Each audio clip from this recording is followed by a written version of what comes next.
I'm Lindsay Shingler, and you're listening to Talking Policy. We are in the third week of a U.S. government shutdown that is a result of a bitter partisan divide and dysfunction in Congress that is unique to the American political system. The way that a system is built, the rules that it has an impact on how it works and what it produces. And we're here today to talk to someone who knows a lot about the American electoral and political system and the systems of many other countries. Georgia Kernell is an associate professor in political science and communications at UCLA, and her recent book, Inside Parties: How Party Rules Shape Membership and Responsiveness, is a deep dive into the rules and structures of different political parties and how the decisions made within party leadership ripple out to affect political participation and the outcomes of elections. Georgia, welcome to Talking Policy. Thanks so much for having me. So when I think about political parties, I think about George Washington's farewell address that seemed to have been a warning against the formation of political factions. Fast forward to today, and America seems to have one of the most deeply entrenched two-party systems in the world, with political parties that are increasingly polarized. How do we get here? So the American political system, as you mentioned, is unique, and it's often described as exceptional, though not always in a positive way. Our system, as the founders designed it, was supposed to have and does have separation of powers, as we all know. And so these checks and balances between the judiciary, the executive, the legislative branch, as well as through federalism, having state authority over domains that are not controlled by the national government, were designed to control factions or particular interests from taking control of the entire country. What we see currently is that many of the powers are aligned. So the courts are very supportive of the executive branch currently, and both the House and the Senate are aligned with the Republicans. But that won't always be the case, and it hasn't always been the case. And I anticipate we'll have divided government soon, probably after the midterm elections. So if I were to say, gee, it looks like we're in a real mess right now, and a lot of us, regardless of which side of the political aisle we're on, are feeling that. Could you sum up this anxiety? What's your take on this? How would you characterize this moment? I think we're in a political crisis. I think most Americans are unhappy with what's going on in our country, both Democrats and Republicans. And I think that there's a general sense of unrest, anxiety, and concern. We got here not because of a particular leader or a particular movement, but more because of sort of the perfect storm. Our institutions have always had checks and balances and separation of power and a lot of institutional checks that prohibit tyranny of the majority. In fact, that's exactly what the founders created our institutions to do, is to keep from having a tyranny of a particular interest, which now we would call political party, though at the time they referred to them as factions. But that doesn't prohibit an event from occurring where, in this case, Trump was elected and the House and the Senate have also aligned with the Republicans. And there's a conservative court, which does shift the balance to not have a strong separation of powers. The U.S. system is quite unique. We have an electoral system where candidates are selected using plurality rules, and we have a presidential system. That type of system lends itself to two parties. And for many years, political scientists have thought about a responsible two-party model as sort of the ideal system where the two parties can check each other. And if voters are unhappy with what they have 4 years later, or even 2 years later, they can throw out at least part of the government and check the power of the executive. However, what we're seeing is that in combination with this two-party system, when the voters do select one party in power, then it can lead to pretty unified rule.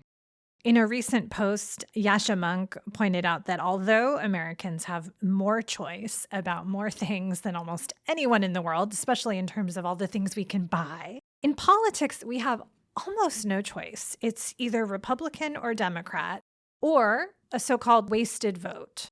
But as you pointed out, that's not the case everywhere. Can you help us understand why this is the case in the U.S. and maybe unpack some of what you were talking about in terms of just the nuts and bolts of how it works and how it creates a system that is so dominated by two parties? So in the U.S., all of our national elections and almost all of our state and local elections are decided by plurality rule. Plurality means whoever gets the most votes wins. So you don't have to have a majority, you just have to have the most. In a plurality setting, what typically happens is there's only two parties or two candidates that emerge as competitive. And that's because if you support the third or fourth or fifth candidate, it is a wasted vote. There's no incentive to vote for them. Unless you want to maybe send a protest vote or a signal, you're not going to impact the outcome of the election if you don't support one of the top two parties. And so that's what we have. And interestingly, we have that also in our primary elections in most states, even at the stage prior to selecting candidates. So we have this multi-tiered system where there's competition between two options, and that leads to a very entrenched two-party system. That's not the case in most other democracies. So this combination of both a presidential system, meaning that voters are voting for one of two parties at the executive level, and first past the post elections at the legislative level, really leads to a very clear two-party system in the US. But in Canada or the UK, they also have single-member plurality districts paired instead of with a president with a parliamentary system. And so in a parliamentary system, the voters are not selecting their executive directly. Instead, they indirectly select the prime minister by voting simply for the lower house, that is, their member of the legislature, and then those members together select the government and choose the prime minister. That allows for a little bit more of an opportunity for third parties to emerge, because now those third parties play a role in the legislature by constraining either a majority party or helping a minority party form a coalition to then take on the position as the prime minister and form a government. So the UK is often referred to as a 2.5-party system because for a very long time they had Labour, Conservatives, and then the smaller party, the Liberal Democrats, who actually did still play a role.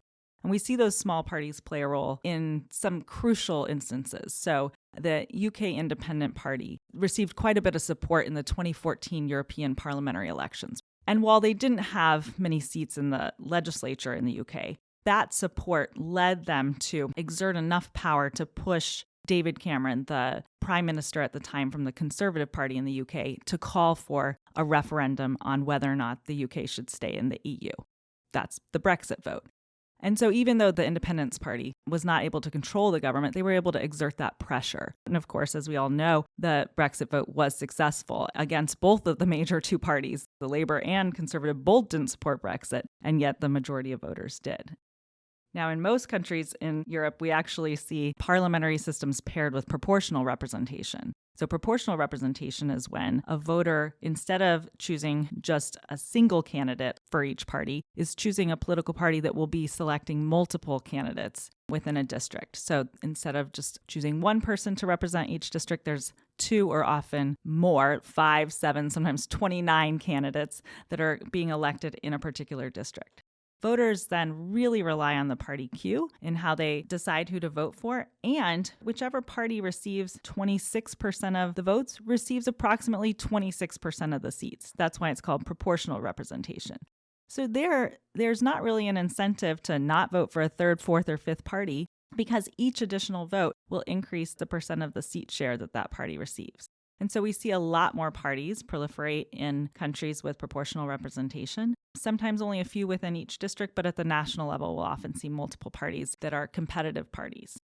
Imagine in the US if you disagree with the Republicans on social policies like abortion, but you agree with them on economic policies like taxing. Then you really have to make a choice. Which issue is more salient to you? And for most people, actually, the economy is the most salient issue when it comes right down to it. And so people have to often sacrifice their position on one issue because they prioritize another issue, because there's only two parties to choose from. In another country, in Europe, often people who have that position will vote for what's called the Liberal Party there, but it's more like a libertarian party here, a party that's liberal on social issues and then more fiscally conservative. I want to pick up on a couple of things that you've said. One is that, U.S. primaries, many of them are not competitive. And another is voters often have to make a choice between political parties that ultimately comes down to maybe a single issue, and then there are trade-offs involved in which party they choose. There is some polling that has suggested that there are some positions where the Republican Party as a whole is out of step with the majority of Americans. How is it that a political party can adopt positions that are out of step with a large number of voters and keep winning? Yeah, so ideally, parties and candidates are competing in a multidimensional space, right? We have preferences over many different policies, and they may not always align on a single dimension. But because only two parties can really be competitive in the US, we in effect have to look at competition on a single dimension. So we have to put immigration on the same dimension as climate change, as tax law. It's very hard to find an issue that has not been put onto this dimension. One reason is because there's this push to two parties, and another reason is the primary election system that we have in our country. As you said, the vast majority of legislative seats are not at all competitive here in the US, which means that we know a Democrat's going to win or we know a Republican's going to win from that district, barring a major scandal. We know which party will be victorious in any given district for about 80% of the seats. And so what that means is the real competition then happens prior to the general election stage, at the stage before that, which is the primary election. So the primary election in most states is limited to voters who support that particular party. So if you're a registered Republican, you can vote in the Republican primary, but not the Democratic Party, and vice versa. Now, there's some experimentation. So in some states, actually, there's open primaries and people can vote in parties they're not registered for. And there are some states like California and Alaska that have recently changed their primary system to have a top 2 or a top 4 system where parties compete with each other in the primary election ballot. And it's a nonpartisan ballot, and just whichever top 2 candidates emerge in California then go on to the general election, not one from the Republicans, one from the Democrats. And so we're actually looking to that to see how does that change competition? Do we see that it may actually lead to more moderate candidates? I suspect it may. But those primary elections, because the seats are so not competitive, they allow for much more extreme candidates to gain a foothold. Because now if only Republican voters, and a small subset, by the way, of Republican voters, are participating in those primary elections, then you can think of the median voter, the pivotal voter in the election, is shifting far to the right. And so now a more extreme right candidate has a real chance of winning. They may have a better chance of winning than a moderate candidate who would be more viable in a competitive general election. But it doesn't matter how viable they are in a competitive general election because there is no competitive general election in that seat. And so what we have then is when that's aggregated up to the national level, because there is not competition on multiple dimensions, parties don't have to take the majority position on every dimension. They just have to have the majority position on more dimensions than the other competitive party. Yeah, it's a really interesting paradox. Again, Yasha's point about that we have so much choice in so many dimensions of our lives here in the United States that, it's just unimaginable in a lot of other places. And yet not in this incredibly important dimension of our collective life together. It's just really ironic. Yeah, and what's interesting is for my book, I did research on how political parties select candidates in other countries. And the first thing to point out is there's a lot of variation within countries outside of the US. So here in the US, it's governed by state law how parties hold their primaries. And they're actually quite similar. There's some variation across parties, but not a lot. Like the Republicans look very similar to the Democrats when it comes to how they run their primary elections in any given state. That is not the case in other countries because in other countries, there aren't laws about primary elections at all. So parties just get to decide on their own how they want to select their candidates. And many decide in ways that are very obscure or hidden, and we really don't know how they select their candidates. There's some closed door, maybe some smoke coming out of it, and then there emerges a candidate list. And so I researched this by following 65 different parties in 20 parliamentary democracies. And I learned about how are they selecting their candidates, and in particular, their candidates for the lower house elections.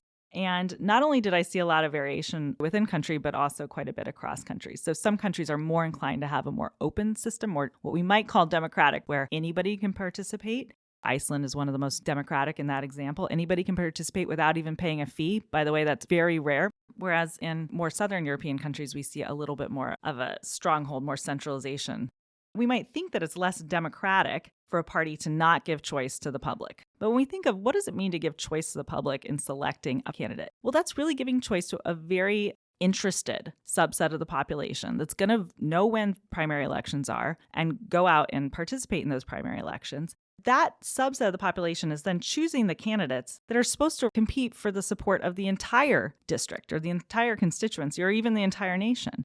And so it's not obvious that empowering very interested voters is going to actually lead to candidates who are more representative of the general public. And in fact, that's exactly what I find. So I find that in parties that are more centralized, that is, that don't give members of the public any control over nominations and that actually just select the candidates themselves, those parties actually do a better job at selecting candidates that then go on to be more moderate and represent the country as a whole. There's some variation there. So parties can certainly give voters some say, but then they have veto power, or perhaps the central level of the party will come up with a list of, quote, approved candidates and then let voters choose from among that list. And so that type of shared control also seems successful. But in cases where the parties abdicate all control to voters, first of all, they often regret doing that. But second of all, they're often less competitive. And that's because those parties are not offering choices that are really representative of who their potential voters are instead of who are these most active voters. That's really interesting. So wait, if I'm understanding you correctly, and you're talking primarily about experience in Europe. Yeah, Europe, but also Japan, Canada, Australia, New Zealand, other longstanding parliamentary systems. Parties that predetermine and choose candidates actually choose candidates who are more representative of larger numbers of voters than parties that allow or bring in voters to the process.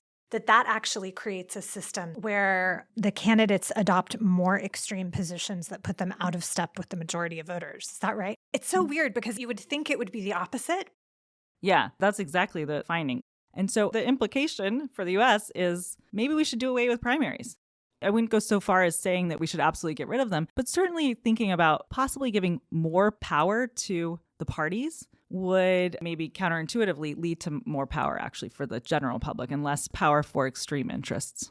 I think for a lot of people, the 2016 election of Donald Trump seemed to represent a kind of stepping away from traditional conceptions of the parties and the party kind of establishments in the US. And part of the way that Trump kind of billed himself was as this outsider, not really entirely part of either camp. And that seemed to really appeal to people. Can you talk us through kind of why Trump won? And was his being perceived as outside of either of these parties an important piece of why he won? Yeah, so being an outsider appealed to some people, but for the most part, people voted along party lines in 2016, in 2020, and in 2024. And I think whether he had been more of an insider or an outsider or a totally different candidate, the election results would have actually looked very similar. Let's remember that back in 2016, Trump was not polling well, and he should have been polling a lot better. Typically, we more often see an exchange in a change in power. So coming out after 8 years of having Obama as president, we would expect the Republicans to be doing better, all else equal, than the Democrats. And they weren't. Trump was polling lower than almost any out-party president had in a similar situation in the past 50 years. And he did win the election, but it was a very close election. If you remember what was going on prior to the election, the Republicans were not really happy with their choice. In fact, there was a lot of soul searching within the Republican Party of how did we get this nominee and how can we correct this for the future? Because most Republicans thought they were going to lose the election. Almost every group thought that the Republicans were going to lose the election. The probability they were going to win, I think, was estimated to be between 10 and 15%. Now, that's not nothing. Certainly, if you were told you were going into surgery and the chance of dying was 10 to 15%, you would think that's quite high. But I think for the most part, as a nation, we thought that Clinton was going to win the election. She didn't. And political scientists, pundits, pollsters, and members of the parties, for the most part, actually, were in agreement on that and were surprised by the election results. How did he get there in the first place? Well, back in 2015, and it's hard to even remember what this was like, but if we can think back to March of 2015, there was a survey of Republican voters that asked, could you see yourself ever voting for Trump? And 75% of them said they could never see themselves ever voting for Trump. Now, that's in March of 2015. They didn't think they were going to have that choice, right? But this goes back to that whole, well, there's only two parties. What's the better of the two evils?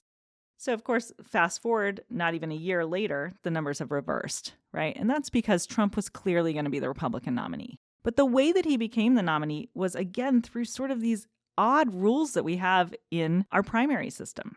And so, if you remember, there's often a lot of choice in the presidential primaries early on. And there were numerous candidates on the ballot in the early primaries. And Trump won the most, but that's because a lot of candidates, many of whom were more moderate, just split the never Trump vote. Had they coalesced behind a single candidate, there's no chance Trump would have been the nominee. My guess is that had Trump lost the election, there would have been a lot of discussion about reform. I'm picturing, I don't know if you ever saw that movie Sliding Doors with Gwyneth Paltrow, where two different versions of her life play out depending on whether she gets into the tube in time. And I'm picturing this, hearing you talk about Trump's election in 2016, the unlikeliness of it when you look at it one way. A party that doesn't support him, extreme positions, and yet he does win the nomination. He gets a plurality of votes. But there were a bunch of Republican candidates that fractured and splintered the vote. So he ends up getting it. He still shouldn't have won, but he did win. And now it's hard to even remember that time about 10 years ago. Feels like a lifetime ago because, boy, are they supportive of him now. I mean, it's just transformed. And you imagine this kind of alternate universe where he didn't win. And like you said, where there's a lot of soul searching. Right. And I think it's hard for us to remember what it was like then, just as then it was hard for us to imagine that we could be here now. And so it's hard in either direction to anticipate or to remember what that's like. I think that if you have enough elections and you have a system where the plurality winner can win, then it will align at some point where you have a pretty extremist who's going to become the nominee. And some of the time that person's going to win. It's going to depend on what the partisan tides look like at the moment in the country. So I think that Trump actually himself is not, he's unique, but I think that this could have happened on the left as well because they have the same electoral primary structure, and that this is just the first time that we've really seen this happen at the national level like this. So how does a party change course so dramatically from like never Trump to only Trump? How did that happen? Yeah, well, if you're a Republican voter, you have to think, how bad does a candidate have to be for me to vote for the Democrat? And for the most part, Trump wasn't that bad. And if you're a Democrat, you weren't faced with that. Your candidate probably represented you fairly well, but you can still ask that question of how bad would a Democrat have to be on all these other dimensions, let's say personal dimensions or sexism, in order to support a Republican or stay home. Staying home might be a lower bar, but certainly to vote for the other side. In a two-party system, especially now where things are so polarized, that it's hard to imagine voting against your own party. Well, so do these parties, do you think they do a good job of doing what they're supposed to do? Do they represent Americans? No, I don't think so. Most people are unhappy with the parties, and they actually have been unhappy with the parties for a long time. Parties have never been popular. People like their own candidate. They don't like the party. And that's not the case, actually, in many other countries where there's more choice. Interestingly, here, most of us probably know the partisanship of our next door neighbor or the person that we sit next to at work. Like, discerning someone's partisanship is becoming more important and salient in our personal lives and our professional lives. And that's definitely not the case in Europe. So in Europe, it's actually very taboo to ask people, who did you vote for? Which is interesting, I think. And being an American myself, I may not fully understand why that is. But people certainly change their allegiance more. And doing so is not as indicative of an identification shift. Yeah.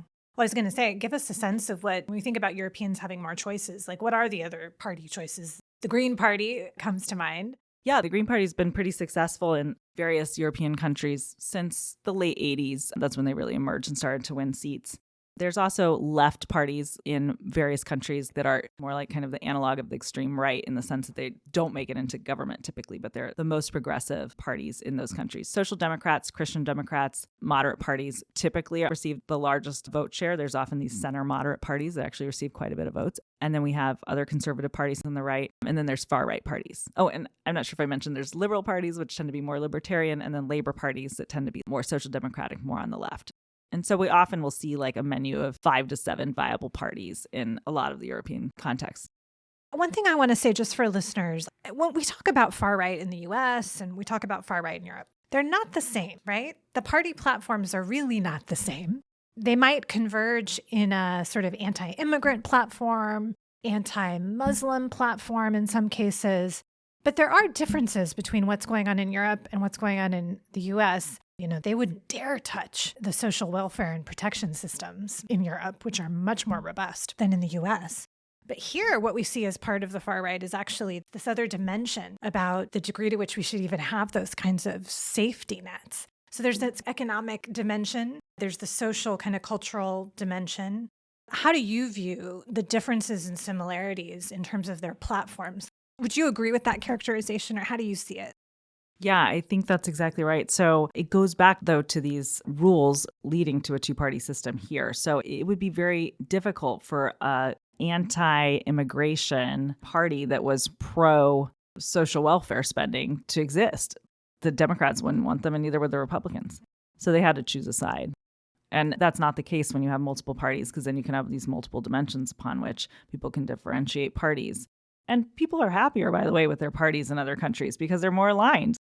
It's interesting because you're actually going to feel closer on like policy positions to those parties, but you may not feel closer in the sense of like, that's the only party I could ever see myself voting for, because the next closest party isn't as far away. So it's sort of interesting because in the US, we have this extremely strong partisanship, yet nobody really likes their party. Whereas in other countries, people might be happy with their party, but the second choice is not so unbelievably bad that they could never envision supporting that party or having dinner with people who support it. So because in Europe, there's a greater likelihood that you vote for a party that you agree with, more than here, where you're voting for kind of often the lesser of two evils. Is voter participation stronger in Europe than it is in the US? It is, although participation in the US, I think, has gone up because the evil is so evil on the other side now that participation goes up. Participation is a function of various things, but it's also a function of how competitive the elections are. So in the US, like we said, a lot of the elections are not competitive. So people vote to sort of express themselves, but not necessarily to sway an election. And most people are not going to the polls for the down ballot, more competitive elections, although in an ideal world, they would be. In other countries, if you have proportional representation, your vote counts no matter what, right? So it increases the percent slightly of their party, but you don't have to increase the percent that much to get an extra candidate into the legislature. So that incentivizes people. So we do see higher participation rates typically because of those systemic differences. And then, of course, in some countries like Australia, there's mandatory voting. So there we see the highest turnout. So given the sense of crisis here in the US, there are lots of conversations happening all over the country by people like yourself who are expert in electoral politics and party politics and how the system works or doesn't work. What are some of the solutions that are being debated right now? Is there a way to build a system differently in the US that's realistic here? Yeah, there's a group of political scientists and other scholars who have advocated for and recently published a letter advocating for a change to proportional representation in the US. I personally believe that would ideally be paired also with a move to parliamentary systems, because PR paired with presidential often leads to a proliferation of lots of different fragmented parties and then a more populist president, because a presidential candidate who's simply the leader of one party is not going to ever really get the amount of support that they need. So they have to have kind of more of a personal populist message in order to appeal to voters across parties. And that's something we actually see in Latin America, where we have that presidential PR combination. I do think a reform to our electoral system in various ways is something that could really benefit voters and lead to greater representation. I think it's far off, but less far perhaps than it has been ever before in the last half century at least. I also think that the level of crisis, if it continues to escalate as it is right now and voter unrest increases, we're going to see more protests. And it's possible that the dimension of conflict will shift. Instead of being one that's on what we typically refer to as like an ideological left-right dimension, maybe the dimension of conflict will shift to a pro-democracy, anti-corruption, anti-regime shift. And so we see that with the No Kings rallies. They're not focused on, more social spending, right? They're focused on like democracy. So I think if the crisis leads to the point where there can be a change in the dimension of conflict to this pro-democracy, then we might see more bipartisan alignment against Trump, not necessarily in favor of the Democrats, but in favor of a different party. So at IGCC, we are focused, as you know, on promoting global cooperation and peace. And we think about maintaining a healthy democracy as an important piece of that. If you were to offer one piece of advice to American political party leadership, or just to Americans in terms of how they're thinking about these things, what would it be? I'm interested in what you said about shifting the debate away from Democratic, Republican, which we're all dissatisfied with anyway, right? What is the most important thing that we should be thinking about given where we are? I think you're right. I mean, most Democrats and Republicans aren't happy. The ones who are the ones that are elected and in power. So when you ask, like, what would the advice be for the elected officials, it's tricky, right? Because many of them are quite happy with the situation that they're in. In fact, the rules of the game are what led them to be elected. And so we really need politicians who are willing to lead and then stand down. And by stand down, I really mean design institutions that will force them out potentially. And so my advice to elected officials would be think way down the line. What got you into this in the first place? And think about what would be the best system if you were not in government, if you were not going to be elected. And my advice to the public would be to demand that your politicians represent you, not that they represent outside interests or special interests. Georgia Kernell, author of Inside Parties, thank you for being with us on Talking Policy. Thanks so much for having me. This was great.